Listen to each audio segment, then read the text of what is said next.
Hey everybody. I'm gonna set up the Instagram.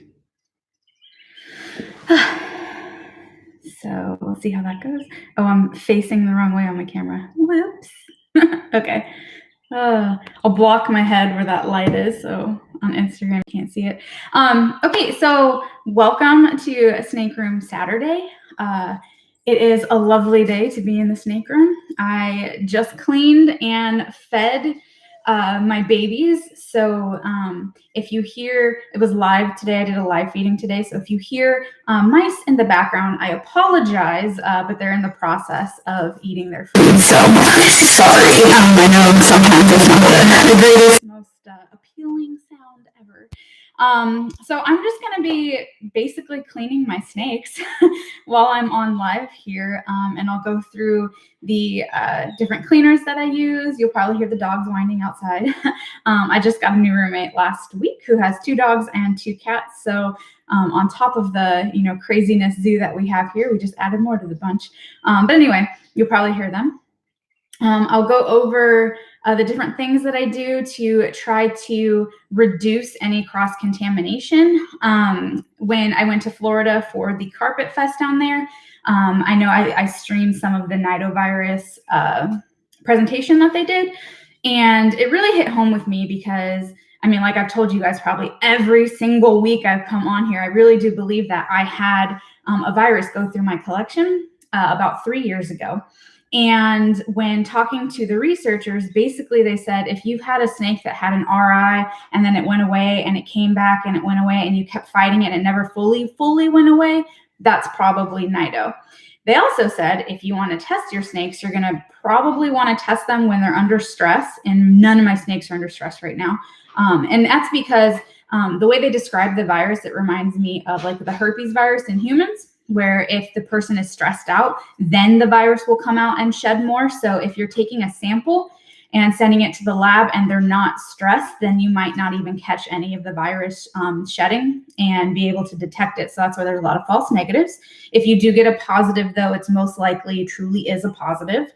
They suggested testing 3 different times. So if you just get a snake in and you're testing it, you test it then, because that was a pretty stressful, probably the most stressful time you're going to have.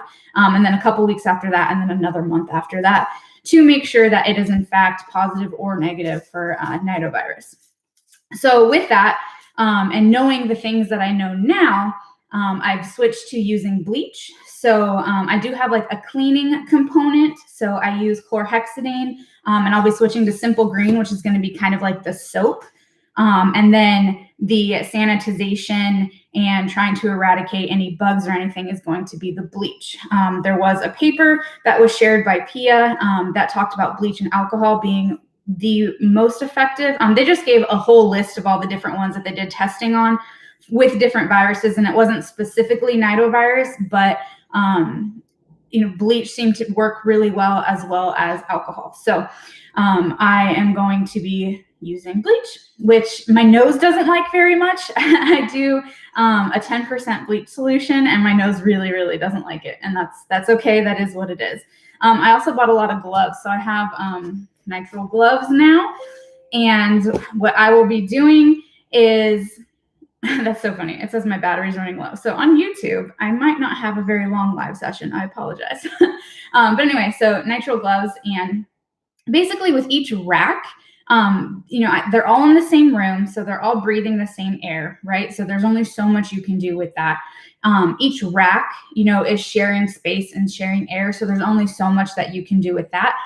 But what I will be doing is going through each rack separately and having a separate set of gloves for each rack that I do.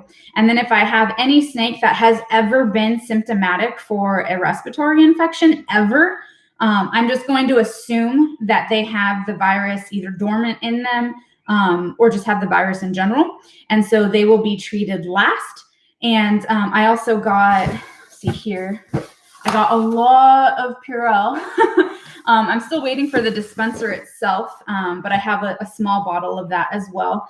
And in between working with each snake and in between working with each rack, I'll be using the Purell a lot more. That goes for general handling as well. When I handle the snake, I'll be using Purell a lot more than I ever did before, just because I'm more aware of the cross-contamination.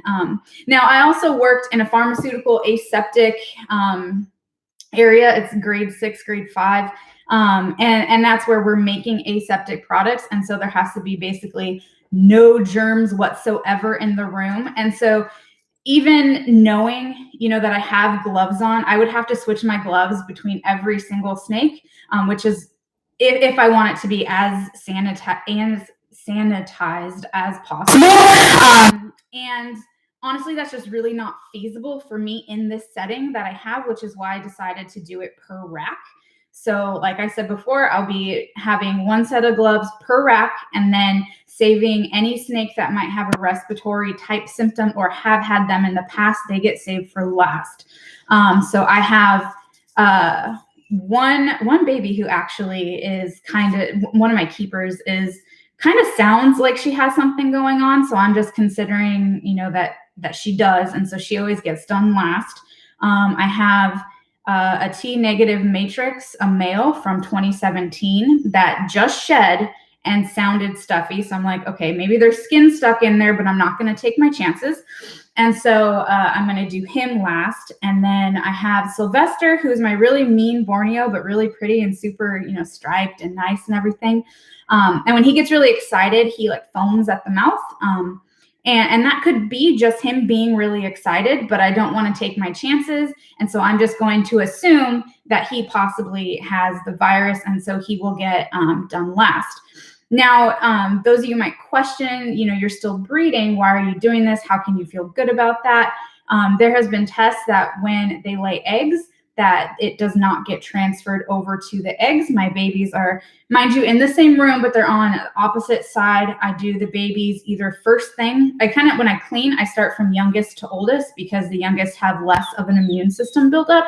In theory, that's what I think anyway. That's logical to me.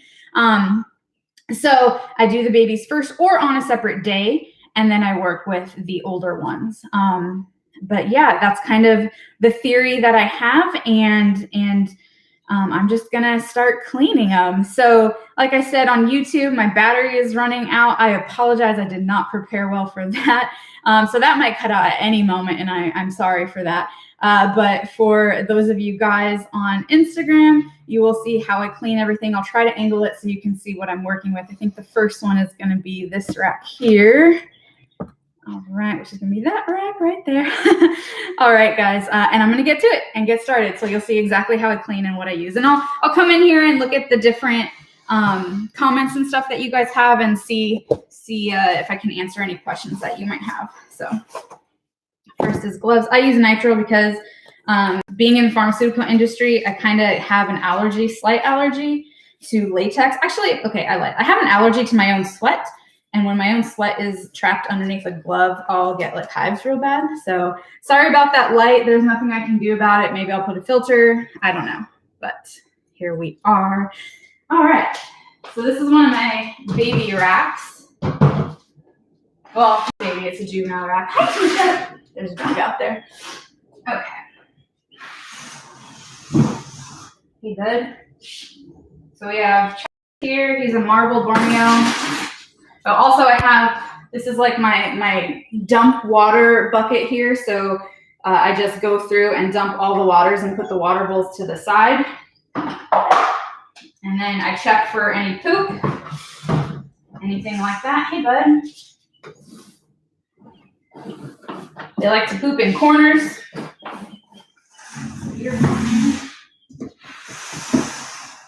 Oh, we're in a shed here.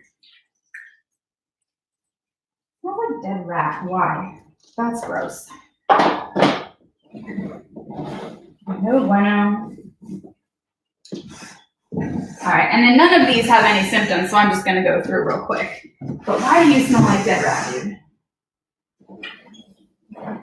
Why? Are you hiding it from me? I don't see it. I don't see it anywhere.